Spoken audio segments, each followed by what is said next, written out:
What's up guys, Bionic here, welcome to another Raid Shadow Legends video. I thought I'd do another build video today because I have yet another champion that is built for faction wars.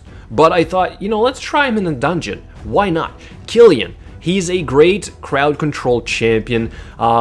Not the best necessarily for Fire Knight because he's magic affinity, but he can still put in some work. I've been trying him out right now in Fire Knight, and I got it to work. It's not perfect, but even with my 2 cold hearts, which is typically what I have in here, 2 cold hearts, okay, instead of Cillian the Lucky, it's still not perfect. It can still fail. What we love about this guy in a Relentless set is that he can snowball into getting a lot of that turn meter down, okay? So for the Fire Knight boss, that is huge, and I want to see if we can get that to work today with the current gear that he has on. I will also quickly mention that this gear is being shuffled around currently, okay? But still, I think that a Cillian in Relentless, if you don't want this guy to just deal damage, we know he can hit relatively hard. He's an attack-based champion, but he can also be a very good crowd control champion. Okay, I'll show you guys, or I'll talk about a little bit my Banner Lords faction wars in a second, but we're gonna watch this and we're gonna see if we can get this to work or to land right as he has his shield down. Right there, we got the decreased speed, so that's good. And then we did not get our turn meter reduction from this cold heart. I don't know what she's doing. She was supposed to hit that, apparently didn't get lucky, but you can kind of see what could have happened, right? I could have went into right there a full turn meter reduction, and then hopefully I would have gotten the control with the Cillian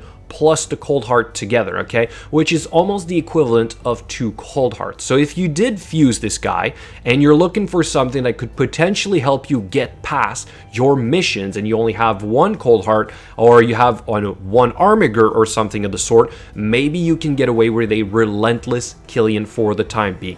And I'm not gonna lie, the Seer Stag Knight is helping quite a bit. I do have the Apothecary as well, as you can imagine why. Triple hit A1, quadruple hit from the cold heart with the counter attack mastery. That is huge, but still, Cillian might add that little extra that you are missing to get this done. So I thought I'd show him in action with the current gear that we have. So far, we've gotten relatively lucky, even though we missed that first full turn meter reduction. It doesn't look like we'll get it again before he takes a turn, so we're gonna have to go through that shield. Let's see if that can work. We can take a hit or 2 from this Fire Knight when he has decreased attack, which is why Stag Knight is so huge in here. Same thing as the Ice Golem. There we go. Okay, so 2 minutes and 41 seconds.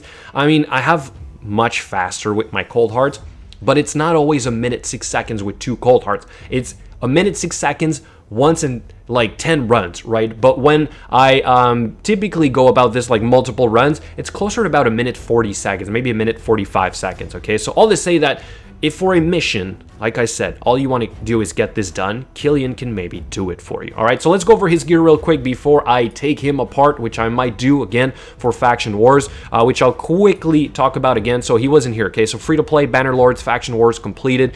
A day ago, Cillian was in there. He was crucial to controlling the boss, the ads, getting the stun. He was my only source of stun in there, which was very risky, but it worked. Okay, that's the point. Sometimes you just got to keep trying, and Faction Wars is free to retry, so like you're not wasting energy. So I just kept trying until I got it with this gear. Okay, so we have a little bit better than Valerie, which I just did. They were on the same team, but again, this gear here is being shuffled around, so I do want it to be a little bit stronger because it's probably going to be permanent on a champion at some point. Okay, so we have speed right here. We have speed, accuracy, which is important on this guy. You do want some accuracy. HP percent is alright-ish, I guess. This shield is really nice, I'm not gonna lie. This was like maxed out a couple days ago specifically for Faction Wars, and it's been working wonders, so it's moving around quite a bit. This pair of boots right here, speed, crit rate, okay, kind of important. You'll see that I have this guy built with a lot of crit rate. Why? Because this gear is typically also an armiger and a lure, which is why I have a defense percent chest, even though this is an attack-based champion. I don't want him to deal damage. I do not care. I want this guy to crowd control for me. That's his only purpose for the time being. In my Bannerlords team, that was the job of Horden. Horden was there to deal the damage. That's it. We have crit rate gloves with some speed, again, because of the allure and the armor. I do have some of these new fancy accessories, okay? So we have attack with HP percent, attack and defense. It's not bad overall. It's one of the new accessories, so I might max it out, right? We have a crit damage amulet. Not exactly the most important to have on this guy, the way that I currently built him, but still, it is one of the new ones, so I'm probably going to max this out. And then for the banner, we do have accuracy right here. No skills are done. This guy is way too book intensive, so I'm you know what?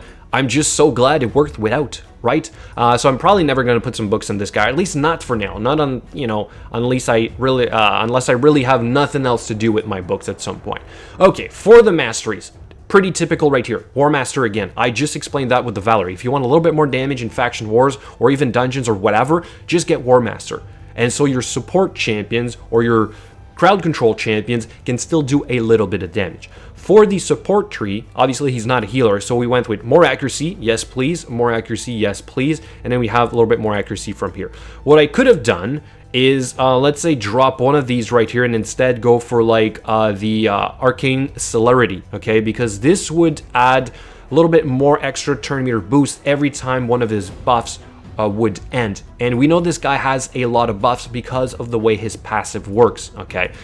So that could have been a plan as well, but I decided to not go down that route, and it kind of worked out. We do also have Cycle of Magic because I was really looking for those stuns to get them more often, which is why also I had these accessories on this guy, okay? Head Ringer was the key to control both ads in that faction wars, so I wanted this to be up as often as possible without the books. Therefore, I used the new accessories and the masteries to do this, okay? We also have Evil Eye.